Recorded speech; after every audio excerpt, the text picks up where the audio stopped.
Namaskar and welcome back to Free Science after almost a gap of 2 years.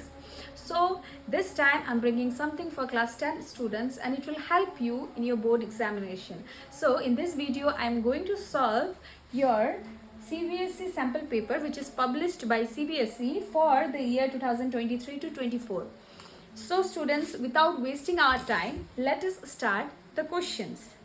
So the first question is, identify the product which represent the solid state in the above reaction. You can check the question above. So here in the question, they are asking us in the given reaction, which thing remain in the solid state. So let us identify. So in the question, you see what they have asked. They have taken the solution of barium chloride, right? And what they have added there is sodium sulfate. First of all, let us write the reaction. Barium chloride reacts with sodium sulfate. So you all know which reaction will take place here. The barium is less reactive than sodium. So definitely sodium will replace barium and barium will move in the side of sodium. So the reaction is double displacement reaction, right? So it will be your barium sulfate plus sodium chloride. Now let us balance the reaction. The number of barium is 2, sulfate is SO4, that is already equal, right? So the number of chlorine is 2, sodium is 2. So it is 2 NaCl. Is it clear? So here you see sodium chloride, which is a common salt which we use at home. You have seen when we add salt in water, it mixes up, right? So here sodium chloride will be in the liquid state, whereas your barium sulfate, which will remain in the solid state as a precipitate. What is a precipitate now? Precipitate are substance which do not mix in the solution. Clear? So you can see in the option number B, we find that option number B, there is barium sulfate. So your answer is option number B. Clear?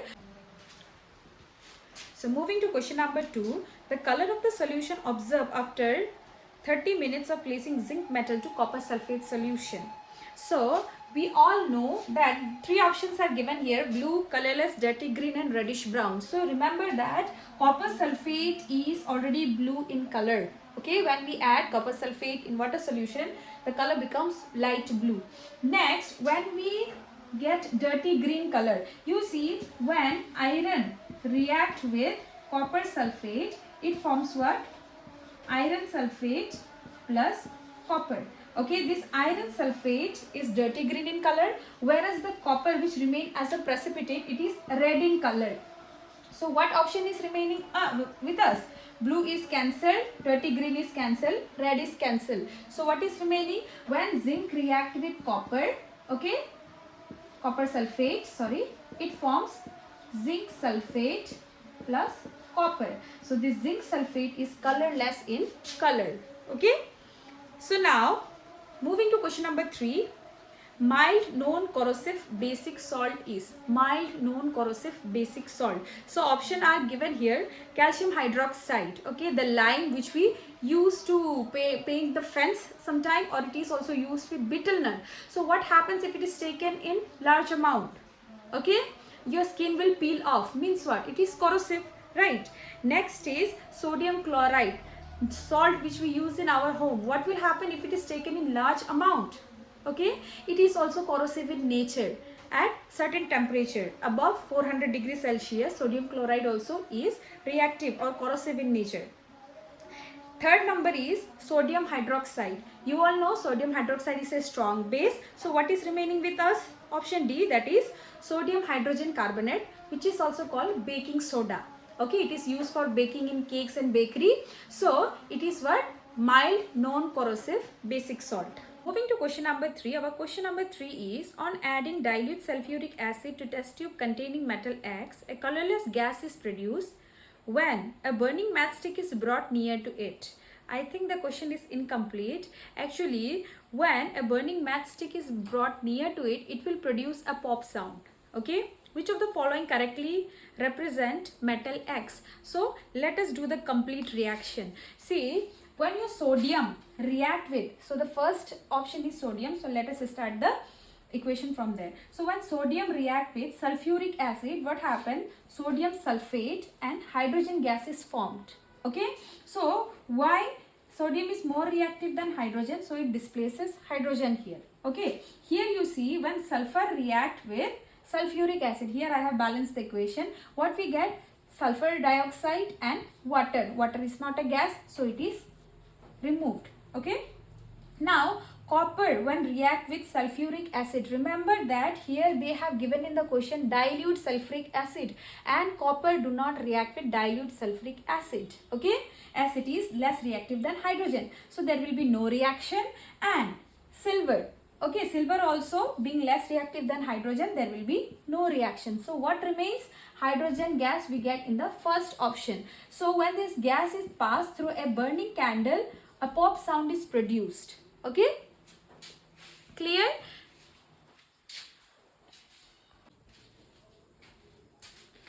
Now moving to question number 5, which of the following correctly represents sodium oxide? So first of all, you need to know what is the formula of sodium oxide. See, sodium, the atomic number is 11, so the electronic configuration will be 2:8:1. Means what? It need to donate 1 electron to be stable, right? And oxygen, the atomic number of oxygen is 8, so the configuration will be 2:6. Means what? It needs 2 more electron to become 8 to complete its octet. So the charge will be -2. So sodium 1, oxygen 2, right? We don't write the minus sign while writing the formula. So the formula will be Na2O, that is sodium oxide. Means what? There should be 2 sodium, 1, 1 to donate 2 oxygen to the, 2 electron to the oxygen. So the overall charge must be 0. Clear? So the formula of sodium oxide is Na2O. Now let us see where the overall charge is 0. Let us see for the first case. Here the charge of sodium is +2. Okay, and the charge of oxygen you see here 2 multiply 2, that is -4. Is it 0? No, we get here how much? -2. Overall charge is -2. So this cannot be the answer. So let us move to option B. Here you can see 2 positive charges are there, okay, and only 2 negative charges are there, right? So the overall charge becomes 0. Okay, we got the answer here. Still let us do third and the fourth option also. In third option, what is wrong? You see here number of sodium is 2. Okay, it is correct. But here you can see the charge of oxygen is -1. We already got that the charge of oxygen is -2. Right? Why? Because it requires 2 more electron. So this is removed from the option. Question number D, you see here the charge of sodium is only +1 and the oxygen is -2. So +1 -2, the overall charge is still -1. So the correct answer is option B. I hope it is clear. So before starting question number 4, you need to know this point that when metal react with oxygen, it forms basic oxide, and when non-metal react with oxygen, it forms acidic oxide. So in our question number, you see option number A, which has an atomic number 7. Atomic number 7 is nitrogen, right? Nitrogen is a non-metal. So option number B, 17, that is chlorine. Chlorine is also a non-metal because it is a gas. And option number C, that is 14, silicon, right? Silicon is not a metal, neither a metal nor a non-metal. It is a metalloid, okay? And what is remaining with us, that is option number D, that is atomic number 11, that is sodium. And you all know that sodium is a metal. So when a metal react with oxygen, it forms basic oxide. So our answer is option number D. Clear? Now, moving to question number 7. An element M has 50% of the electron field in the third shell as in the second shell. The atomic number of M is. So an element M is given whose first shell is, we know that in K shell there it can accommodate only 2 electrons. In second cell it can accommodate 8 electrons, 3, 4, 5, 6, 7, 8. And in third cell, in the question it is given, it is 50% of the second cell. So what will be the 50% of 8? Definitely it is going to be 4. 1, 2, 3, 4. So just count the number 2, 8, 10, 11, 12, 13, 14. Okay, so the answer is option number C. That is 40. And the atomic number 14 is of which element? That is silicon. Silicon is a metalloid, remember. Now question number 8. Generally food is broken and absorbed within the body of an organism because we ingest the food, right? In which of the following organism it is done outside the body? So option number A is amoeba. You know that amoeba have false feet through which they engulf the food, that is pseudopodia, right? And the process by which they take up the food, it is called endocytosis. They take the food from outside the body. Next is mushroom, and mushroom are saprophytic. Usually what they do, they take the food, okay, which is already decomposed into the ground. Okay, they directly take the food which is already decomposed and prepared. So the answer is option number B. Now moving to C, paramecium. Remember that paramecium is also a unicellular organism which take the food through cilia. Okay, through the cilia they bring the food closer to it and they engulf. Inside they have enzymes which breaks the food. And D number is lice, which is a parasite. Means for food they depend directly on other animal. So in option number B, that is mushroom, the food is already broken outside the body and they take the food. Moving to question number 9, receptors are usually located in sense organ which receives the information, that is gustatory receptors are present in, remember that gustatory receptors are related with our taste bud and it is present in our tongue. So the option is option number A. Now question number 10, a farmer wants to grow banana plants genetically similar enough to the plant already available in his field. So genetically similar, remember the term.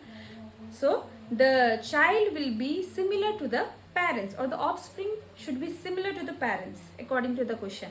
Which one of the following method would you suggest for this purpose? So our first option is regeneration. What happened in regeneration? If you cut one portion of your body, a new organism will grow from that organism. But is it possible in banana? If you cut a leaf, will it grow into a new plant? No. So option number 1 removed. Next is budding. What happens? A small portion comes out of the mother body and if we cut that portion, a new plant will grow. Right? But it is not possible in banana. Third is vegetative propagation. What is vegetative propagation? The growth, okay, from body parts like root, stem, leaf. Okay. So you all know that banana grows from what? Stem, right? It is modified stem. And option number D, that is sexual reproduction, which is not possible, right? Because in sexual reproduction we see lots of variation. So the correct option is option number C, that is vegetative propagation. So that's all for today. See you in the next video. If you need more updates, please like and subscribe the channel. Thank you.